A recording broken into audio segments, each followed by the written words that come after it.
নমস্কার বন্ধুরা, আপনাদের সবাইকে স্বাগত জানাই আরও একটা নতুন ভিডিওতে। আজকের এই ভিডিওতে আপনাদেরকে জানাবো যুবসাথী স্কিমের যে অ্যাপ্লিকেশন ফর্ম সেটা কিভাবে ফিল আপ করবেন। তো চলুন শুরু করা যাক। এখানে একটা কালার ফটো লাগিয়ে দেবেন আর তার উপরে সাইন করে দেবেন। দেখুন এখানে লেখা আছে দুয়ারে সরকারের রেজিস্ট্রেশন নাম্বার। তো ফর্মের প্রথম অংশেই রেজিস্ট্রেশন নাম্বারটা চাইবে। তো রেজিস্ট্রেশন নাম্বার আপনারা আপনাদের ক্যাম্প থেকে পেয়ে যাবেন। তো সেখান থেকে পেয়ে গেলে রেজিস্ট্রেশন নাম্বারটা এই ঘরে বসিয়ে দেবেন। তারপরে দেখুন রেজিস্ট্রেশন নাম্বারটা কিন্তু খুব ভালোভাবে নিখুঁতভাবে বসাবেন, কারণ এইটা যদি ঠিকভাবে না বসান তাহলে ভবিষ্যতে আপনাদের অনেক প্রবলেমের সম্মুখীন হতে পারে। তারপরে চলে আসুন, তারপরে দেখুন এটা আধার নাম্বার। তো এই ঘরে আপনাদের আধার কার্ডের নাম্বারটা বসিয়ে দিতে হবে। আপনার যেটা আধার কার্ড নাম্বার, আপনার আধার কার্ড দেখে এই ঘরটায় সেই আধার কার্ড নাম্বারটা সুন্দরভাবে বসিয়ে দেবেন। তারপরে দেখুন আপনাদের মাধ্যমিকের সার্টিফিকেট অনুযায়ী আপনার নামটা লিখতে হবে। উপভোক্তার নাম মাধ্যমিকের বা সমমানের পরীক্ষা অনুযায়ী। তো আপনার নামের যেটা স্পেলিং মাধ্যমিকের অ্যাডমিট কার্ড দেখে লিখে দেবেন এই ঘরটাতে। ঠিক আছে, এই ঘরটাতে ভালোভাবে নামটা লিখতে হবে। তারপরে চলে আসুন mobile number link with bank account. ঠিক আছে, তো এই ঘরে আপনাদের মোবাইল নাম্বারটা লিখে দিতে হবে যেটা আপনার ব্যাঙ্ক অ্যাকাউন্টের সঙ্গে লিঙ্ক করা আছে। ইমেল আইডি যদি আপনার থাকে তাহলে ইমেল আইডিটা এই ঘরে লিখে দেবেন।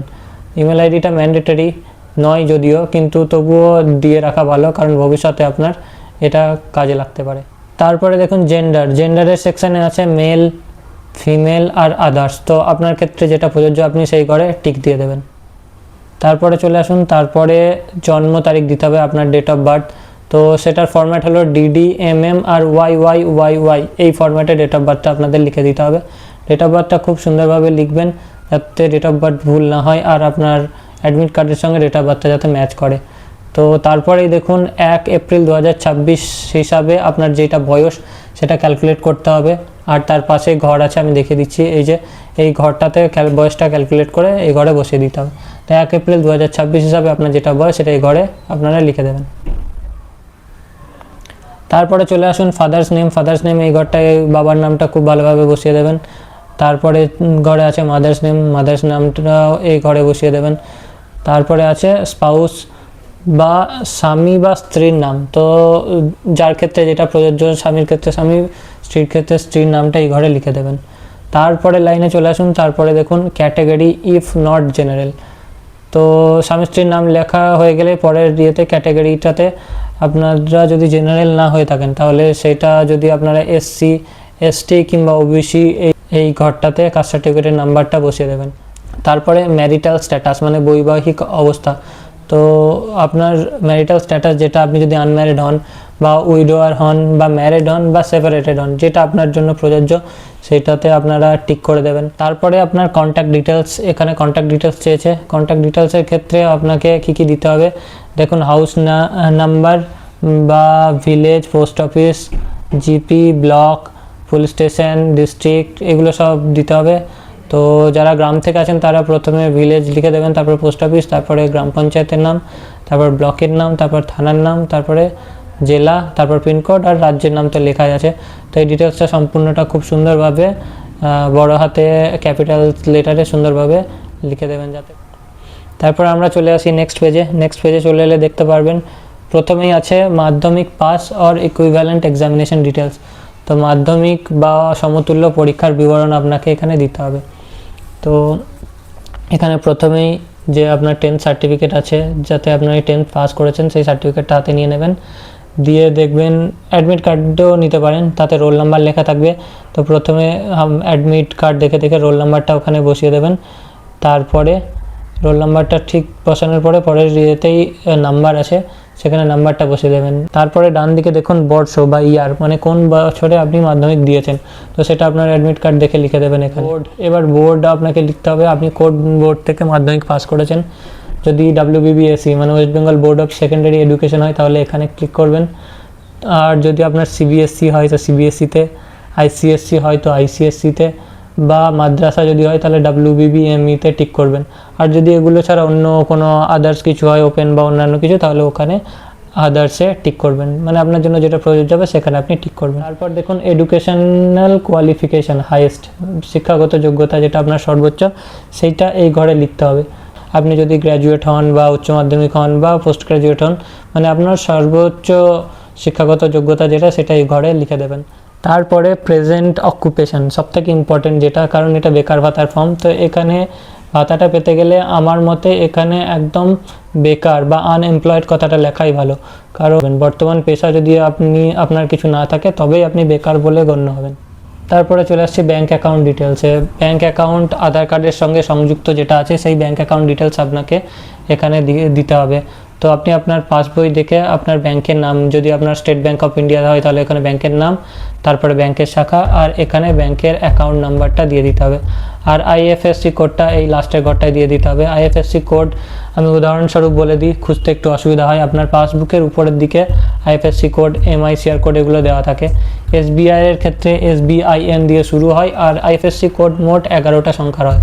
তাহলে আপনি ম্যাচ করে নেবেন আপনার পাসবইয়ে, দেখবেন খুব সহজে আপনি পেয়ে যাচ্ছেন। যদি কোনো কারণে আইএফএসসি কোড পেতে অসুবিধা হয় তাহলে কমেন্ট বক্সে আপনারা কমেন্ট করে লিখবেন, আমি তাহলে রিপ্লাই করে দেবো ঠিকঠাক। আপনারা তাহলে কমেন্ট বক্স থেকে পেয়ে যাবেন অ্যান্সার।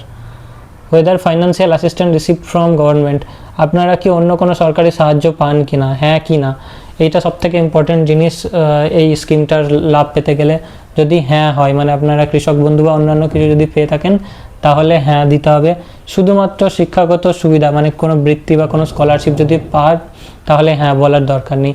যদি হ্যাঁ হয় তাহলে তার ডিটেলস অবশ্যই আপনাদের দিতে হবে। তো যারা এক্ষেত্রে বলে দিই, শুধুমাত্র যারা স্কলারশিপ পায় বা কোনো শিক্ষাগত বৃত্তি পায় তারা ছাড়া অন্যান্য কেউ এই স্কিমে অ্যাপ্লাই করতে পারবেন না, আর অন্যান্য কেউ এই স্কিমের জন্য প্রযোজ্য হবে না। যেমন লক্ষ্মী ভাণ্ডার থাকলে পাবেন না, একদম ক্লিয়ার এখান থেকে বোঝা যাচ্ছে, বা কৃষক বন্ধু বা অন্যান্য কিছু থাকলেও পাবেন না। শুধুমাত্র state provided financial assistant for education benefit or scholarship, এইটা ছাড়া অন্যান্য কিছু পেলে আপনি আর এই স্কিমের লাভ পাবেন না। এবার আপনি যদি কোনো স্কিমের লাভ পেয়ে থাকেন তাহলে তার ডিটেলস এখানে দিয়ে দেবেন।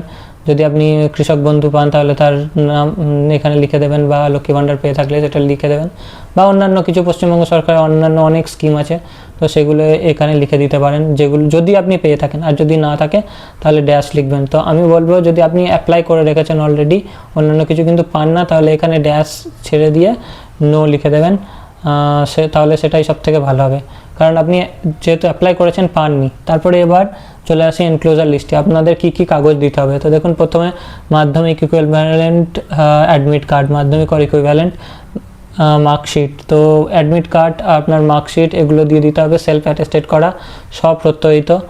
তারপরে দেখুন copy of Aadhaar card, copy of voter card. তো আধার কার্ড আর ভোটার কার্ডের কপিও জেরক্স করে তাতে সব প্রত্যয়িত করে নেবেন। এখানে লেখা নেই, কিন্তু আপনারা আপনাদের সুবিধার জন্য আর ভবিষ্যতে কোনো প্রবলেম না হয় তার জন্য সব প্রত্যয়িত করেই নেবেন। তারপরে ব্যাঙ্কে অ্যাকাউন্টের পাসবইয়ের প্রথম পাতায় যেখানে ব্যাঙ্ক অ্যাকাউন্টের ডিটেলসগুলো লেখা আছে সেগুলো সেই পাতাটা জেরক্স করে নিয়ে সেখানেও সেই জেরক্স কপিতেও সব প্রত্যয়িত করে দেবেন।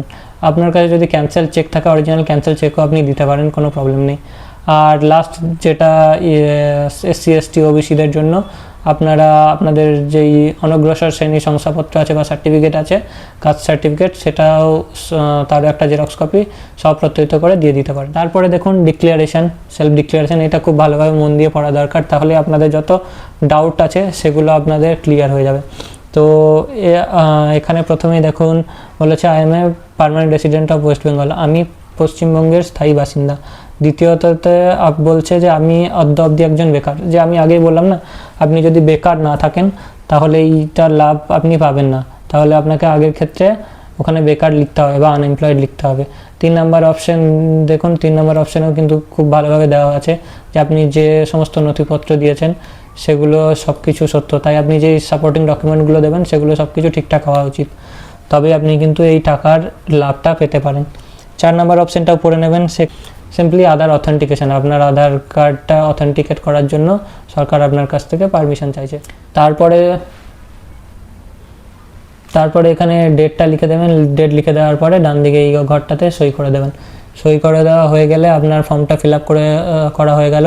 ফর্মটা ফিল আপ করার পর নিচের অংশটাও কিন্তু ফিল আপ করে দেবেন। দুয়ারে সরকার রেজিস্ট্রেশন নাম্বার যেটা আপনি ফার্স্টেই লিখেছিলেন সেটা এখানে লিখে দেবেন। তারপরে দেখুন এই জায়গাটাতে আপনার নাম লিখে দেবেন, আই লেখা আছে, তারপরে আপনার নাম, তারপরে সন, ডটার, ওয়াইফ যেটা আপনার জন্য প্রযোজ্য সেটা রাখবেন, বাকিটা কেটে দেবেন। যদি না কাটেন তাহলে অফিসিয়াল যারা বসে আছেন তাদের ডাউট হবে। তারপরে অফ, এখানে সন, ডটার, ওয়াইফের ক্ষেত্রে যেটা হবে আই সন অফ তমুক মণ্ডল, তো সেরকমভাবে আপনারা লিখে দেবেন যে কার ছেলে আপনি। আপনার যদি সন এখানে হয় তাহলে ফাদার্স নেম, তারপরে এগুলো তো আছে নর্মাল। অ্যাপ্লিকেশানের ডেট এখানে আপনাকে দিতে হবে। অ্যাপ্লিকেশান ডেটটা আমি বলবো আপনি ক্লিয়ারলি লিখে দেবেন না, কারণ যদি ধরুন আজকে আপনি জমা দিতে যাচ্ছেন, কোনো কারণে জমা হলো না, তাহলে কালকে দেবেন, তাহলে কাটাকুটি করতে হতে পারে। তো সেইটা একদম যখন লাস্ট মোমেন্টে গিয়ে লিখবেন, ওটা একটু ছেড়ে রাখবেন, তাহলে সুবিধা হবে। তারপরে মোবাইল নাম্বারটা আপনার দিয়ে দেবেন, আধার কার্ড নাম্বারটাও দিয়ে দেবেন। এগুলো সমস্ত হয়ে গেলে আপনাকে যখন এই অ্যাকনলেজমেন্টটা দেওয়া হবে, তখন রিসিভড অনের ডেটটা ওনারা লিখে দেবেন আর নিচে সাইন করে দেবেন। তো সেখানে সাইন করার সময় অফিস সিলটা চেক করে নেবেন, সেটা চেক করা কিন্তু খুবই জরুরি। তো এই হয়ে গেল আমাদের application form fill up. I think 1 April থেকে আপনাদের অ্যাকাউন্টে চলে আসবে, তাই বিনা দেরি করে তাড়াতাড়ি এই স্কিমের জন্য আপনারাও নিজেদেরকে রেজিস্ট্রেশন করিয়ে নিন।